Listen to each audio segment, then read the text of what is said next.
ശ്രീജിത്ത് പണിക്കർ, ഇവിടെ ഈ ഇങ്ങനൊരു പാനലിൽ DGP റാങ്കിലേക്കുള്ള പാനലിൽ എത്തിപ്പെടുന്നതിന് വേണ്ടി ഒരു അന്വേഷണം നടക്കുന്നത് ഒരു തടസ്സമാകില്ല എന്നാണ് ഈ പറയുന്ന ഗൈഡ് ലൈൻസ് വായിക്കുമ്പോൾ മനസ്സിലാക്കാൻ സാധിക്കുന്നത്. അതിൽ ഒരു period of validity of the panel എന്ന് പറഞ്ഞുകൊണ്ട് അതിൽ 2-ലെ ഒരു ക്ലോസ് ഉണ്ട്. If A vigilance or departmental enquiry has been started against an officer on the panel after A preliminary enquiry establishing charges prima facie, the said officer shall not be promoted pending the result of inquiry എന്ന് പറയുന്നുണ്ട്. അത് ഈ ഒരു പാനലിൽ ഇടം പിടിച്ചതിന് ശേഷം പിന്നെ ആ പ്രൊമോഷൻ വരുന്ന സമയത്ത് ഇങ്ങനെ ഒരു അന്വേഷണം വന്ന് അതിലൊരു ചാർജ് അദ്ദേഹത്തിനെതിരെ ഉണ്ടെങ്കിൽ പ്രൊമോഷൻ കൊടുക്കാൻ പാടില്ല, അങ്ങനെയാണ് എനിക്ക് മനസ്സിലാക്കാൻ സാധിക്കുന്നത്. അതോ ഇപ്പോൾ ഈ പാനലിൽ ഈ DGP റാങ്കിനുള്ള പാനലിലേക്ക് വരാൻ പോലും അർഹതയില്ല എന്നാണോ? അങ്ങനെയാണെങ്കിൽ ഈ കമ്മിറ്റിയുടെ കണ്ടെത്തൽ, ഈ കമ്മിറ്റി 2 പേരെയാണല്ലോ ഇപ്പോൾ DGP റാങ്കിലേക്ക് പരിഗണിച്ചതും മന്ത്രിസഭയ്ക്ക് ശുപാർശ ചെയ്തതും മന്ത്രിസഭ അംഗീകരിച്ചതും, സുരേഷ് രാജ് പുരോഹിതും അതുപോലെ തന്നെ MR അജിത് കുമാറും. അതിൽ ആദ്യ പേര് സുരേഷ് രാജ് പുരോഹിതിൻ്റെതാണ്. അദ്ദേഹം ഇപ്പോൾ കേന്ദ്ര സർവീസിലാണ് ഉള്ളത്. അദ്ദേഹം തിരിച്ചു വന്നില്ല എങ്കിൽ, അതിന് താല്പര്യം പ്രകടിപ്പിച്ചില്ലെങ്കിൽ രണ്ടാമത്തെ പേരുകാരനായി MR അജിത് കുമാർ ഇപ്പോഴത്തെ പോലീസ് മേധാവി വിരമിക്കുമ്പോൾ ആ റാങ്കിലേക്ക് വരും. അതൊരു സ്വാഭാവികമായ മാറ്റമായിരിക്കും. അതിന് ഇപ്പോഴത്തെ ഈ ഗൈഡ് ലൈൻസ് വെച്ചുകൊണ്ട് ഒരു തടസ്സവും ഇല്ല എന്ന് ഈ കമ്മിറ്റി പറയുമ്പോൾ അതിലെന്തെങ്കിലും അസ്വാഭാവികതയുണ്ടോ? ശ്രീ മഞ്ജുഷ്, അന്വേഷണം നേരിടുന്നത് സ്ഥാനക്കയറ്റത്തിന് ശുപാർശ നൽകുന്നതിനൊരു പ്രശ്നമല്ല എന്ന രീതിയിൽ തന്നെയാണ് മനസ്സിലാക്കുന്നത്. പക്ഷേ ഈ അന്വേഷണം എപ്പോൾ തുടങ്ങിയതാണ് എന്നുള്ളത് ആലോചിച്ച് നോക്കുക. കാരണം ഈ ഒരു ഗൈഡ് ലൈൻ ഡോക്യുമെന്റ് നമ്മൾ നോക്കിക്കഴിഞ്ഞാൽ അതിൽ ഈ സ്ക്രീനിങ് കമ്മിറ്റി പരിഗണിക്കേണ്ടതായിട്ടുള്ള നിരവധി വിഷയങ്ങളുണ്ട്. അതായത് ഇത് വളരെ ഒബ്ജക്റ്റീവായിട്ടും വളരെ ഇമ്പാർഷ്യലായിട്ടും വേണം ഇത് കണ്ടെത്തുന്നതിന് വേണ്ടിയിട്ട്, ഇവരെ പറ്റി വിലയിരുത്തുന്നതിന് വേണ്ടിയിട്ട്. ഉദ്യോഗസ്ഥരുടെ ഇന്റഗ്രിറ്റിയെ പറ്റി യാതൊരു വിധത്തിലുള്ള സംശയവും ഉണ്ടാകാൻ പാടില്ല. എന്നിട്ട് ഹയർ അതോറിറ്റിയാണ് ഈ കാര്യത്തിൽ തീരുമാനമെടുക്കേണ്ടത് എന്നൊക്കെ പറയുന്നുണ്ട്. അപ്പോൾ അതിൽ തന്നെ എന്തെങ്കിലും രീതിയിലത്തേക്കുള്ള കോൺഫ്ലിക്റ്റ് ഒക്കെ ഉണ്ടാവുകയാണെങ്കിൽ ആരെ എങ്ങനെയാണ് തീരുമാനമെടുക്കേണ്ടത്, ശുപാർശ നൽകേണ്ടത് തുടങ്ങിയ കാര്യങ്ങളെല്ലാം തന്നെ അതിൽ പറയുന്നുണ്ട്. ഇതിൽ ഏറ്റവും പ്രധാനപ്പെട്ട കാര്യം ഇമ്പാർഷ്യലായിട്ടുള്ള തീരുമാനമെടുക്കണം എന്നുള്ളതാണ്. രണ്ടാമത്തേത് അദ്ദേഹത്തിൻ്റെ പേഴ്സണൽ ഇൻറ്റഗ്രിറ്റിയെ പറ്റി, അദ്ദേഹത്തിൻ്റെ വർക്ക് എത്തിക്സിനെ പറ്റി ഈ കമ്മിറ്റിക്കൊന്നും തന്നെ യാതൊരു വിധത്തിലുള്ള തർക്കവും ഉണ്ടാകാൻ പാടില്ല എന്നുള്ളതാണ്. ഈ ഒരു സാഹചര്യത്തിൽ വേണം ശ്രീ അജിത് കുമാർ എന്തൊക്കെ തരത്തിലുള്ള ചാർജുകളാണ് നിലവിൽ നേരിടുന്നത്, എന്തൊക്കെ തരത്തിലുള്ള അന്വേഷണങ്ങളാണ് അദ്ദേഹം നേരിടുന്നത് എന്നുള്ളത് ആലോചിക്കാൻ. ഇപ്പോൾ അല്പം മുമ്പ് ശ്രീ ജയരാജ് പറഞ്ഞത് ശരിയാണെങ്കിൽ, അതായത് അദ്ദേഹത്തിന് വളരെ പരിമിതമായിട്ടുള്ള സ്ഥലമാണ്, ആ സ്ഥലം അദ്ദേഹം എങ്ങനെയാണ് ആർജിച്ചത്, അവിടെ നടന്നിരിക്കുന്ന നിർമ്മാണ പ്രവർത്തനം എന്താണ് എന്നതുമായി ബന്ധപ്പെട്ട് അദ്ദേഹം ബുർജ് അൽ അറബ് നിർമ്മിച്ചു എന്ന രീതിയിലൊക്കെയാണ് പറഞ്ഞത്. അപ്പോൾ അങ്ങനെയാണെങ്കിൽ വളരെ നിസ്സാരമായിട്ടുള്ള രീതിയിലത്തേക്കുള്ള കാര്യവും വളരെ ജസ്റ്റിഫൈ ചെയ്യാൻ പറ്റുന്ന കാര്യവുമാണ് എങ്കിൽ എന്തുകൊണ്ടാണ് അന്വേഷണം പൂർത്തിയാക്കി അദ്ദേഹത്തിന് ക്ലീൻ ചിറ്റ് നൽകാനായിട്ട് സർക്കാർ വൈകുന്നത് എന്നുള്ളതാണ് ഏറ്റവും പ്രധാനപ്പെട്ട ചോദ്യം. ശ്രീ ജയരാജനെ നേരിട്ട് അന്വേഷിക്കുന്ന സമയത്ത് അദ്ദേഹത്തിന് ബോധ്യമാകുന്ന കാര്യങ്ങൾ എന്തുകൊണ്ടാണ് ഈ എൻക്വയറി നടത്തുന്ന ആൾക്കാർക്ക് ബോധ്യമാകാതിരിക്കുന്നത്, അല്ലെങ്കിൽ എന്തുകൊണ്ടാണ് ആ റിപ്പോർട്ട് വൈകിപ്പിക്കുന്നത് എന്നുള്ളൊരു ചോദ്യമല്ലേ. ഇപ്പോൾ ശ്രീ ജയരാജന് മാത്രം ഇത് ബോധ്യമായാൽ പോരാ, കേരള സമൂഹത്തിന് മൊത്തത്തിൽ ഇത് ബോധ്യമാകണം. അതിൽ വിവിധ രാഷ്ട്രീയ പാർട്ടികളിൽ വിവിധ പ്രത്യയശാസ്ത്രങ്ങളിൽ വിശ്വസിക്കുന്ന ആൾക്കാരുണ്ട്. ഇവർക്കെല്ലാവർക്കും തന്നെ ബോധ്യമാകുന്ന രീതിയിലത്തേക്കുള്ള ഒരു റിപ്പോർട്ട് ഇവിടെ ഉണ്ടാകണം. അപ്പോൾ ഇവിടെ അത്തരത്തിലുള്ള ഒരു റിപ്പോർട്ട് ഉണ്ടോ എന്ന് ചോദിച്ചു കഴിഞ്ഞാൽ അങ്ങനെ ഒരു റിപ്പോർട്ടില്ല. അപ്പോൾ നമ്മൾ നിലവിൽ മനസ്സിലാക്കുന്നത് എന്താണ്, ആരൊക്കെ പറഞ്ഞാലും എന്തൊക്കെ തരത്തിലുള്ള വിമർശനങ്ങൾ ഉണ്ടായാലും MR അജിത് കുമാർ എന്ന ഉദ്യോഗസ്ഥൻ സർക്കാരിന് നേരത്തെ പറഞ്ഞതുപോലെ വളരെ പ്രിയപ്പെട്ടയാളാണ്. അദ്ദേഹത്തിനോട് കരുതലുണ്ട്, അദ്ദേഹത്തെ സംരക്ഷിക്കുന്നുണ്ട്. നിങ്ങൾ ആരെങ്കിലും വിമർശിക്കുകയാണെങ്കിൽ നിങ്ങൾ വിമർശിച്ചോളൂ, പക്ഷേ ഇവിടെ ഇങ്ങനെയൊക്കെയാണ് എന്ന രീതിയിലത്തേക്കാണ് ഇത് വരിക. കാരണം അദ്ദേഹം നേരിടുന്ന 3 ആരോപണങ്ങൾ പ്രധാനമായിട്ടുള്ളതിൽ ഒന്ന് പൂരം കലക്കലാണ്, രണ്ടാമത്തേത് അനധികൃത സ്വത്ത് സമ്പാദനമാണ്, ഇതിൽ മൂന്നാമത്തേതാണ് RSS നേതാക്കളെ കാണുക എന്നുള്ളത്. ഇതിൽ ആദ്യത്തെ 2 എണ്ണവും തെളിഞ്ഞു കഴിഞ്ഞാൽ ഗുരുതരമായിട്ടുള്ള ക്രിമിനൽ കുറ്റമാണ്. അക്കാര്യത്തിൽ തർക്കമില്ലല്ലോ. പൂരം അലമ്പുന്നതിന് വേണ്ടിയിട്ട് അദ്ദേഹത്തിന്റെ എന്തെങ്കിലും ഒരു ഹാൻഡ് ഉണ്ടായിരുന്നു എന്നതുമായി ബന്ധപ്പെട്ടിട്ടോ, അല്ലെങ്കിൽ അനധികൃതമായിട്ട് സ്വത്ത് സമ്പാദിച്ചു, അതിൽ നിർമ്മാണ പ്രവർത്തനങ്ങൾ നടത്തി എന്നൊക്കെ പറയുന്നത് ക്രിമിനൽ കുറ്റമാണ്. അപ്പോൾ ആ 2 കാര്യങ്ങൾ മാത്രം തെളിഞ്ഞു കഴിഞ്ഞാൽ തന്നെ അദ്ദേഹം ചെയ്തിരിക്കുന്നത് അങ്ങേയറ്റത്തെ പ്രധാനപ്പെട്ട കുറ്റമാണ്. കാരണം നമ്മൾ വേലി തന്നെ അങ്ങനെയാണെങ്കിൽ വിളവ് തിന്നുകയാണ് എന്ന് പറയേണ്ടി വരും. ഇതിൽ മൂന്നാമത്തേത് മാത്രമാണ് ഒരു ക്രിമിനൽ കുറ്റമോ അല്ലാത്തത്. ഇപ്പോൾ RSSന്റെ നേതാക്കളെ കണ്ടതിലൊരു കുറ്റമൊന്നുമില്ല. ഇപ്പോൾ അദ്ദേഹം പറഞ്ഞത് അംഗീകരിക്കാൻ പറ്റുന്ന കാര്യമാണ്. നിരവധി ആൾക്കാരെ കാണും. രാഷ്ട്രീയമായി സർക്കാരിനെ വിമർശിക്കാനായിട്ട് ഒരുപക്ഷെ സഖ്യകക്ഷികൾക്ക് അല്ലെങ്കിൽ മറ്റുള്ള പ്രതിപക്ഷ പാർട്ടികൾക്കൊക്കെ തന്നെ അതൊരു അവസരം ഉണ്ടാക്കും എന്നതിനപ്പുറത്തേക്ക്, രാഷ്ട്രീയ പ്രതിസന്ധിക്ക് അപ്പുറത്തേക്ക് അദ്ദേഹം ഭരണപരമായിട്ടുള്ള അല്ലെങ്കിൽ അദ്ദേഹത്തിന്റെ ഇന്റഗ്രിറ്റി സംബന്ധമായിട്ടുള്ള പ്രശ്നങ്ങൾ അത് ഉണ്ടാക്കുന്നില്ല. പക്ഷേ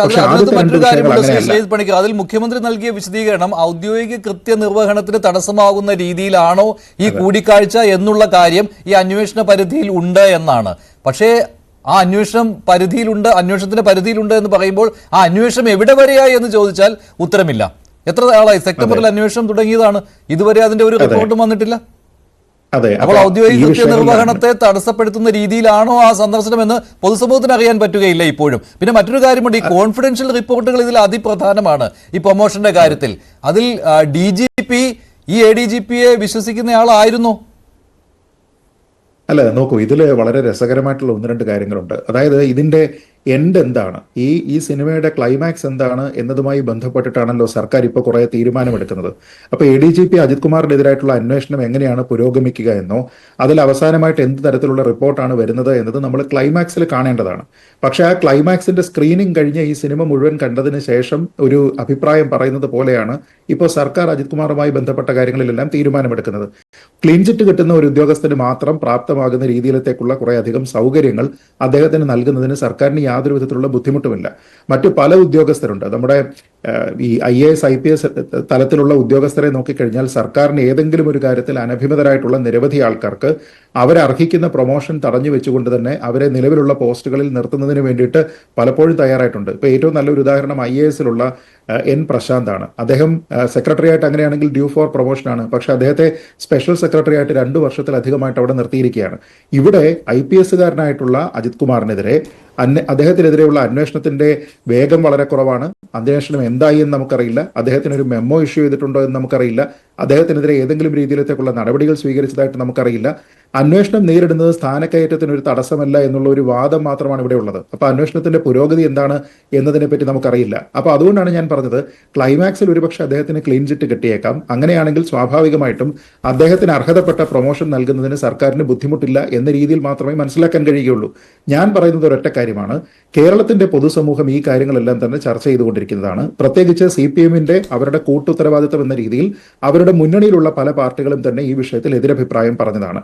അപ്പോൾ അന്വേഷണം നടത്തിയതിനു ശേഷം അജിത് കുമാറിന്റെ ഭാഗത്ത് തെറ്റൊന്നുമില്ല എങ്കിൽ അദ്ദേഹത്തിന് ക്ലീൻ ചിറ്റ് കൊടുത്തതിന് ശേഷം ഇതൊക്കെ തന്നെ സർക്കാരിന് ചെയ്യാമായിരുന്നു. ഇപ്പൊ നേരത്തെ ജയരാജ് പറഞ്ഞതുപോലെ തന്നെ ചെയ്യാമെന്ന് പറഞ്ഞാൽ അതിന് സമയവും ഉണ്ടായിരുന്നു. ഇപ്പോൾ ഉടനെ എങ്ങും DGP റാങ്കിൽ ഒഴിവ് വരുന്നില്ല. ഇപ്പോൾ തന്നെ ഒരാൾ എക്സസ് ആണ്. അതുകൊണ്ട് തന്നെ തൊട്ടടുത്ത് സഞ്ജീവ് കുമാർ പട്ജോഷി വിരമിക്കുന്ന സമയത്ത് ഒരു പുതിയ DGP റാങ്കിലേക്ക് ഒരാളെ കൊണ്ടുവരാൻ പറ്റുകയുമില്ല. നിലവിലുള്ള 5-ാമൻ നിതിൻ അഗർവാൾ, അദ്ദേഹം 4-ാമനായിട്ട് അപ്പോൾ കേന്ദ്രം അനുവദിച്ചിരിക്കുന്ന 4 പേർ, ആ പട്ടിക തികയും അവിടെ. പിന്നീട് മനോജ് എബ്രഹാമിനാണ് അവസരം വരുന്നത്. പത്മകുമാർ വിരമിക്കുന്ന ആ സമയത്ത് മനോജ് ബാബു വന്നു കഴിഞ്ഞ് പിന്നെ 3-ാമത്തായിട്ട് ഒരു DGP റാങ്കിന്റെ ഒഴിവ് ഇവിടെ വരുന്നുള്ളൂ. അതിലേക്കാണ് പരിഗണനയിൽ MR അജിത് കുമാർ വരുന്നത്. അതും MR അജിത് കുമാർ അല്ല, സുരേഷ് രാജ് പുരോഹിതാണ് വരേണ്ടത്. അദ്ദേഹം കേരള കേഡറിലേക്ക് മടങ്ങി വരാൻ ആഗ്രഹിച്ചില്ല എങ്കിൽ MR അജിത് കുമാറിന് കിട്ടും. അതിനുള്ള സെറ്റ് ഇപ്പോഴേ തയ്യാറാക്കി വെക്കുകയാണല്ലോ ചെയ്യുന്നത്. അത്ര ധൃതിയില്ലായിരുന്നു ഇക്കാര്യത്തിൽ. ഇപ്പോൾ ഒരു DGP റാങ്കിലേക്ക് പ്രൊമോട്ട് ചെയ്യുവാൻ തടസ്സമില്ലാത്ത രീതിയിൽ MR അജിത് കുമാറിന് സൗകര്യം ചെയ്തു കൊടുക്കാൻ.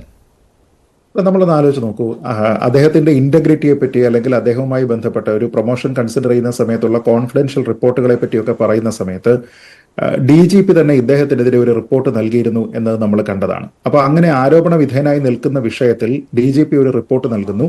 ആ റിപ്പോർട്ട് കഴിഞ്ഞതിന് ശേഷം പിന്നീട് അന്വേഷണം നടത്തുന്നു എന്നൊക്കെ പറയുമ്പോൾ അതിന്റെ ഉള്ളടക്കം എന്താണ് എന്നതിനെ പറ്റി പൊതുസമൂഹത്തിൽ എത്താതിരിക്കുന്ന സമയത്ത് ഒരു കോൺഫിഡൻഷ്യൽ റിപ്പോർട്ടിന്റെ എല്ലാവിധ സ്വഭാവങ്ങളും അതിനുണ്ട്. അങ്ങനെ ഇരിക്കെയാണ് അദ്ദേഹം തന്നെ പൂരം കലങ്ങിയതുമായി ബന്ധപ്പെട്ട് അദ്ദേഹത്തിന്റെ ഒരു റിപ്പോർട്ട് നൽകുന്നു. ആ റിപ്പോർട്ട് സർക്കാർ തള്ളി എന്ന രീതിയിലേക്ക് വരുന്നു. അപ്പൊ ഈ 2 വിഷയങ്ങൾ കൊണ്ട് ഒരു കോൺഫിഡൻഷ്യൽ റിപ്പോർട്ട് അദ്ദേഹത്തിന് അനുകൂലമായിട്ടാണോ വരുന്നത്, അതേപോലെ തന്നെ അദ്ദേഹത്തിന്റെ ഇന്റഗ്രിറ്റി അവിടെ എസ്റ്റാബ്ലിഷ് ചെയ്യപ്പെടുന്നുണ്ടോ എന്നീ കാര്യങ്ങളിൽ എനിക്കിപ്പോൾ സംശയമുണ്ട്. അങ്ങനെ നോക്കിക്കഴിഞ്ഞാൽ ഈ കാര്യത്തിൽ കൂടുതൽ വ്യക്തത വരുത്തേണ്ടത് സർക്കാരിന്റെ ഉത്തരവാദിത്തമാണ്. പക്ഷേ സർക്കാർ ഒരുപക്ഷെ ഞാൻ നേരത്തെ പറഞ്ഞതുപോലെ മറ്റു പല പോലീസ് ഉദ്യോഗസ്ഥന്മാരോട്, മറ്റു പല സിവിൽ സർവീസ് ഉദ്യോഗസ്ഥന്മാരോട് കാണിച്ചിട്ടില്ലാത്ത രീതിയിലേക്കുള്ള ഒരു താല്പര്യം ശ്രീ അജിത് കുമാറിനോട് തോന്നിക്കുന്നുണ്ട് അല്ലെങ്കിൽ കാണിക്കുന്നുണ്ട് എന്ന് പൊതുസമൂഹത്തിന് തോന്നുന്ന രീതിയിലേക്കാണ് പ്രവർത്തിക്കുന്നത്. ഞാൻ ആദ്യം പറഞ്ഞതുപോലെ നിങ്ങളൊക്കെ എന്ത് പറഞ്ഞാലും ഈ ഘടകകക്ഷിയിലുള്ള CPI എത്രത്തോളം ബഹളം വെച്ച് കഴിഞ്ഞാലും ഞങ്ങളൊന്ന് തീരുമാനിച്ചിട്ടുണ്ട് എങ്കിൽ അത് നടപ്പാക്കുമെന്ന രീതിയിലേക്കുള്ള ഒരു ഭരണമാണ് ഇവിടെ നടക്കുന്നത്. അതല്ലായിരുന്നുവെങ്കിൽ ഇത്രത്തോളം ചർച്ച ചെയ്യപ്പെടുന്ന ഒരു വിഷയത്തിൽ, അന്വേഷണത്തിന്റെ പുരോഗതി എന്തായി എന്ന് പോലും പൊതുസമൂഹത്തിന് അറിയാത്ത ഒരു വിഷയത്തിൽ ആ ആരോപണങ്ങൾ ഇപ്പോഴും നിലനിൽക്കുന്ന സമയത്ത് അതിന്റെ പേരിൽ ക്രമസമാധാന ചുമതലയിൽ നിന്ന് അദ്ദേഹത്തിന് നീക്കേണ്ടി വന്നിരുന്ന സാഹചര്യത്തിൽ ഇപ്പോൾ എന്തുകൊണ്ട് എന്തുകൊണ്ടാണ് അദ്ദേഹത്തിനെ പ്രൊമോഷന് വേണ്ടിയിട്ട് ശുപാർശ ചെയ്യുന്നത് എന്നുള്ള ഒരു ചോദ്യം എവിടെയില്ലേ? അതിനെപ്പറ്റി ന്യായീകരിക്കാൻ വേണ്ടിയിട്ട് CPM സാധിക്കുന്നില്ല, CPM സഹായിക്കാൻ വേണ്ടി വരുന്ന ആൾക്കാർക്ക് സാധിക്കുന്നില്ല. വ്യക്തിപരമായിട്ട് നമുക്കിതെല്ലാം തന്നെ ബോധ്യമാകുന്ന കാര്യമാണ് എന്ന് പറയുമ്പോൾ ആ വ്യക്തിപരമായ ബോധ്യം എന്തുകൊണ്ട് മതിയായ സമയം എടുത്തുകൊണ്ട് അതിൽ പ്രോപ്പറായിട്ടുള്ള എൻക്വയറി നടത്തിയിട്ട് അദ്ദേഹത്തിന് ക്ലീൻ ചിറ്റ് കൊടുക്കണമെങ്കിൽ കൊടുത്തോളൂ.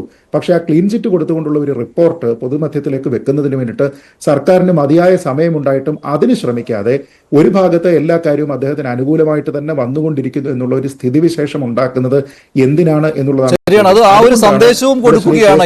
ഏത് തരത്തിലുള്ള ആരോപണം വന്നാലും ഈ ഉദ്യോഗസ്ഥനെ ഞങ്ങൾ പ്രൊട്ടക്ട് ചെയ്യും, അത് മുഖ്യമന്ത്രിയുടെ ഒരു താല്പര്യം എന്ന് മാത്രമേ പറയാൻ കഴിയുകയുള്ളൂ. മുഖ്യമന്ത്രിയുടെ വിശ്വസ്തൻ എന്ന രീതിയിലാണ് MR അജിത് കുമാർ അറിയപ്പെടുന്നത്. പക്ഷേ ശ്രീ